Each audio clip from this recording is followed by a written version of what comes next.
Bienvenue dans l'âme d'une maison. Pour cette nouvelle série, la Maison Tétinger réinvente les contes de Noël. Chaque semaine, découvrez nos podcasts et nos propositions d'accords mets et vins inspirés des contes célèbres et de la magie des fêtes de fin d'année.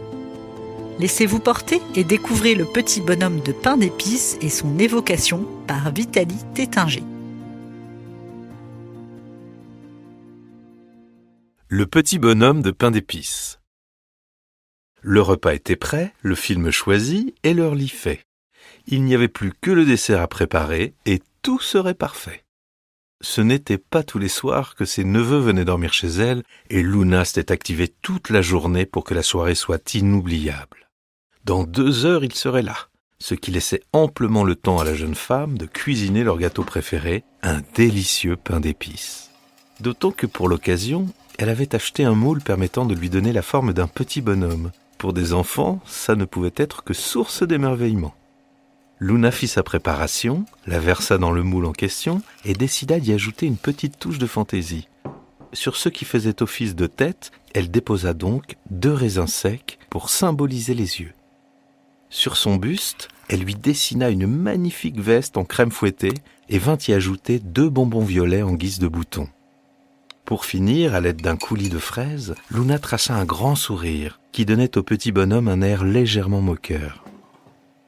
Fière de son œuvre, la jeune femme le mit au four et alla se changer. Elle enfila sa robe au ton violet qui se mariait si bien avec ses cheveux dorés. Un coup d'œil au miroir, elle se trouva pétillante. Soudain, elle entendit frapper. « Quoi ? Déjà ?» s'exclama-t-elle. Les sourcils froncés, elle consulta sa montre tout en se dirigeant vers l'entrée. Ses neveux étaient sacrément en avance. Mais lorsqu'elle ouvrit sa porte, il n'y avait personne. La jeune femme regarda à droite, à gauche, rien. Pensant à une mauvaise blague, elle referma derrière elle et retourna vers sa chambre quand, toc, toc, toc, on frappa à nouveau. « C'est pas vrai !» s'agaça-t-elle en retournant voir qui pouvait bien se moquer d'elle ainsi. Mais en passant devant sa cuisine, toc, toc, toc, elle se rendit compte que les sons provenaient de cette pièce. Méfiante, Luna s'approcha et distingua dans son four une silhouette qui s'agitait en faisant des grands signes. Réagissant au quart de tour, la jeune femme se précipita pour venir en aide à cette pauvre créature enfermée par erreur. À peine eut-elle ouvert la porte qu'un petit bonhomme de pain d'épices sauta hors du four et se mit à gambader sur son plan de travail. « Waouh, il fait une chaleur à cramer là-dedans !» s'écria le gâteau en continuant de courir partout. Les yeux écarquillés, Luna assista à ce spectacle les bras ballants, observant son gâteau s'agiter dans tous les sens. Celui-ci finit par bondir sur la table et manqua de renverser un vase vers lequel la jeune femme se précipita. Il s'enfuit alors par la fenêtre. « Mais reviens ici !» cria la jeune femme. Luna sortit en trombe de sa maison et se lança à sa poursuite.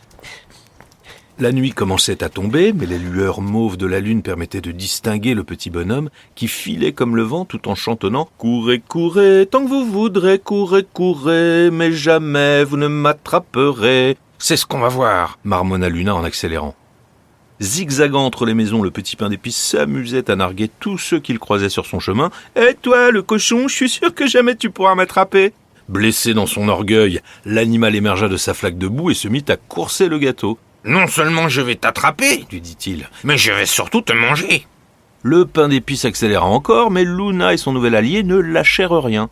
Passant devant une vache, le pain d'épices entonna d'un air moqueur « Courez, courez, tant que vous voudrez, courez, courez, mais jamais vous ne m'attraperez. » Vexée, la génisse sauta par-dessus sa clôture et se lança à la poursuite de ce gâteau si sûr de lui. Mais rapidement, Luna, le cochon et la vache se firent distancer. Heureusement, au loin, Luna aperçut son voisin, Monsieur Foie-Gras, en compagnie de son fils. « S'il vous plaît, aidez-nous à l'attraper !» lui cria-t-elle en désignant le petit bonhomme qui filait à vive allure. Sans hésiter, le vieux fermier tenta de barrer le chemin à ce dessert si turbulent, mais rien n'y fit. Le pain d'épices esquiva, sauta en l'air, roula au sol et repartit de plus belle en gazouillant « Courez, courez, tant que vous voudrez, courez, courez, mais jamais vous ne m'attraperez. » Entre Luna, le cochon, la vache, le fermier et son fils, ils étaient une véritable petite troupe à vouloir lui mettre le grappin dessus. Regardant devant elle, Luna vit alors que le petit bonhomme de pain d'épices se dirigeait droit vers la forêt. « Vite, il faut qu'on l'attrape avant qu'il n'y rentre, sinon nous serons fichus !» Mais ils étaient tous à bout de souffle, et le petit bonhomme, lui, ne semblait pas faiblir le moins du monde. Luna piqua un sprint, dépassa le fermier, son enfant, la vache et le cochon, mais trop tard. Son gâteau s'enfonçait déjà dans la forêt. Essoufflé, le fermier prit alors la parole. « Suivez-moi, je connais cet endroit comme ma poche, et je suis sûr qu'on peut l'avoir, mais il va falloir être très discret. » Tous ensemble, sur la pointe des pieds et des pattes, ils se mirent à arpenter les bois. L'endroit était sombre, et autour d'eux, les animaux nocturnes s'éveillaient tout doucement. Alors qu'ils progressaient en silence, Luna entendit un bruissement de feuilles sur sa droite. En tournant la tête, elle entrevit un reflet violet. « Les bonbons du pain d'épices! Il est là !» Sans un bruit, ils avancèrent lentement. À quelques mètres, leur tournant le dos, le petit bonhomme fredonnait un air guilleret. Luna tendit la main, s'avança encore un peu. Elle pouvait presque le toucher, mais derrière elle, un vacarme assourdissant retentit dans toute la forêt. Le cochon venait d'éternuer. « Désolé, fit-il en reniflant. Je suis allergique aux fougères. » Luna se retourna vers le pain d'épices, juste à temps pour le voir prendre la fuite. « Vite !» s'écria-t-elle. « Il va vers la rivière !» La bande se remit à courir et devant eux ils entendirent « Courez, courez, tant que vous voudrez, courez, courez, mais jamais vous ne m'attraperez. » Soudain, Luna eut une idée. « La vache, prenez à gauche avec le cochon. Monsieur Foie-Gras, vous allez à droite avec votre fils. Moi, je continue tout droit et on se retrouve au cours d'eau. » Tout le monde acquiesça avant de filer dans leurs directions respectives. Seule dans la nuit, Luna poursuivit sa route, n'éprouvant ni peur ni angoisse. Elle était simplement heureuse de courir dans la tiédeur de la nuit à la poursuite de ce mystérieux pain d'épices. Se frayant un chemin à travers les branches, elle arriva jusqu'à la rivière. Là, juste devant elle, le petit bonhomme conversait avec un renard. Ses compagnons la rejoignirent et en s'approchant d'eux, entendirent ce qu'ils se racontaient. « Si tu ne viens pas avec moi, ces gens vont t'attraper, » murmurait le renard. « Et toi, qui me dit que tu ne vas rien me faire ?» rétorqua le bonhomme de pain d'épices. « Voyons, une créature aussi sympathique que moi, pourquoi ferais-je une chose pareille? Et n'oublie pas que s'il t'attrape, tu resteras à jamais dans l'histoire, comme le petit pain d'épices qui ne courait pas assez vite. » Le gâteau regarda de ses grands raisins secs le groupe s'approcher de lui. « Tu as raison, » finit-il par dire en grimpant sur le dos du roublard. « Je serais toi, je ne ferais pas ça, » dit Luna en le voyant faire. Le petit bonhomme s'esclaffa. « Ha ha, nagez, nagez, tant que vous voudrez nager, nager, mais jamais vous ne m'attraperez. » Sans plus attendre, le renard plongea dans le fleuve et entama sa traversée. Mais plus il avançait, plus l'eau était profonde. Du moins, c'est ce que le renard fit croire à ce pauvre petit pain d'épices. « Dépêche-toi, » lui dit-il, « monte sur mes épaules, sinon l'eau va t'emporter. » Sans réfléchir, le bonhomme s'avança. Mais autour de lui, l'eau monta encore et encore. Faisant mine de céder à la panique, le renard ajouta « Vite, grimpe sur ma tête, je suis en train de perdre pied. » Apeuré, le petit bonhomme qui craignait l'eau plus que tout lui obéit. Le renard fit semblant de boire la tasse et lança au pain d'épices. « Viens sur mon museau, sinon tu vas te noyer. » Alors, sans se méfier, le petit bonhomme grimpa sur la truffe du renard. Sans plus attendre, le renard donna un coup de museau en l'air et, avant même de se rendre compte que tout cela n'était qu'une sombre manigance, le petit bonhomme de pain d'épices disparut au fond de son gosier. De l'autre côté de la rive, l'animal observa le groupe qui le fixait méchamment. « Désolé !» leur dit-il, « mais ce gâteau me faisait bien trop envie !» Et il disparut dans les fourrés. « Oh, mon Dieu !»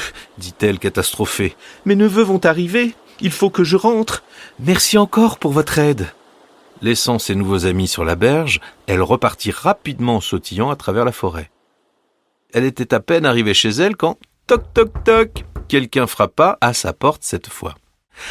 Encore essoufflée, elle ouvrit aux deux charmants enfants venus lui rendre visite. « Tante Luna !» s'écrièrent-ils en se jetant dans ses bras. « Regarde ce que nous avons fait avec papa avant de venir. » La jeune femme prit la boîte que lui tendaient ses neveux et l'ouvrit. Pendant quelques secondes, son visage se figea, avant de leur adresser un grand sourire. « Oh, comme c'est gentil! Un gâteau de pain d'épices! Ça va être délicieux! » Le petit bonhomme en pain d'épices. Une merveille pour affûter sa gourmandise. Combien de souvenirs de Noël se réveillent à l'évocation de cette ritournelle lancinante qui nous excitait quand on était enfant et qui retardait le moment où on pouvait presque dévorer dans son imagination ce petit bonhomme à la place du renard. Il y a de l'espièglerie, il y a des odeurs, il y a des lumières, des bougies. Rendez-vous sur notre site internet tétinger.com et notre blog theinstantwhentétinger.fr et sur toutes les plateformes de podcast pour écouter tous nos épisodes. À la semaine prochaine.